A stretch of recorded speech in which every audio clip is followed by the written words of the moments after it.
CPIM സംസ്ഥാന സമ്മേളനത്തിലെ പൊതുചർച്ചയിൽ P ദിവ്യയ്ക്ക് വേണ്ടി വാദം. പി ദിവ്യയെ സംരക്ഷിക്കണമായിരുന്നു. ADMK നവീൻ ബാബുവിന്റെ മരണത്തിൽ പി ദിവ്യയെ വേട്ടയാടാൻ ഇട്ടുകൊടുത്തുവെന്നും വിമർശനമുയർന്നു. ശ്രീജിത്ത് ചേരുന്നുണ്ട് വിശദാംശങ്ങളുമായി കൊല്ലത്ത് നിന്ന്. ശ്രീജിത്ത്, നേരത്തെ ഇന്ന് ചർച്ചയിൽ ഈ പി ദിവ്യയുടെ ADMുമായി ഉണ്ടായ പ്രശ്നങ്ങൾ അല്ലെങ്കിൽ ആ പ്രസംഗമൊക്കെ പാർട്ടിക്ക് അവമതിപ്പുണ്ടാക്കിയെന്നായിരുന്നു ചില പ്രതിനിധികളുടെ വിമർശനമുയർന്നത്. ഇപ്പോൾ പി ദിവ്യയെ അനുകൂലിച്ചുകൊണ്ടുള്ള ചർച്ചയും ഉണ്ടാകുന്നു.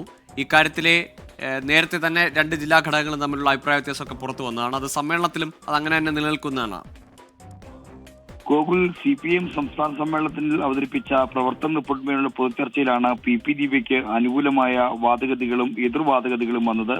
രാവിലെ എതിർവാദഗതികൾക്കാണ് മുൻതൂക്കമെങ്കിൽ വൈകുന്നേരമായപ്പോഴേക്കും ദിവ്യയ്ക്ക് അനുകൂലമായ വാദഗതികളാണ് ഉയർന്നു വന്നത്. പി ദിവ്യയെ വേട്ടയാടലിന് ഇട്ടുകൊടുത്തു എന്നതാണ് പാർട്ടി നേതൃത്വത്തിനെതിരെ ഉയർന്ന പ്രധാനപ്പെട്ട വിമർശനം. ADM നവീൻ ബാബുവിന്റെ മരണവുമായി ബന്ധപ്പെട്ട കാര്യങ്ങളിൽ പി ദിവ്യ തെറ്റുകാരിയല്ല, അവരെ സംരക്ഷിക്കണമായിരുന്നു എന്ന തരത്തിലുള്ള അഭിപ്രായ പ്രകടനങ്ങളും ഈ പൊതുചർച്ചയിൽ ഉയർന്നു വന്നു.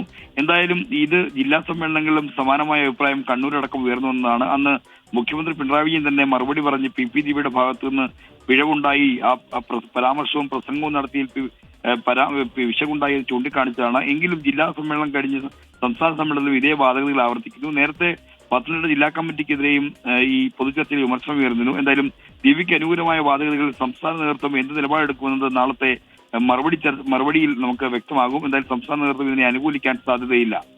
ശരി, ശ്രീജിത്താണ് വിശദാംശങ്ങൾ നൽകിയത് കൊല്ലത്ത് നിന്ന്.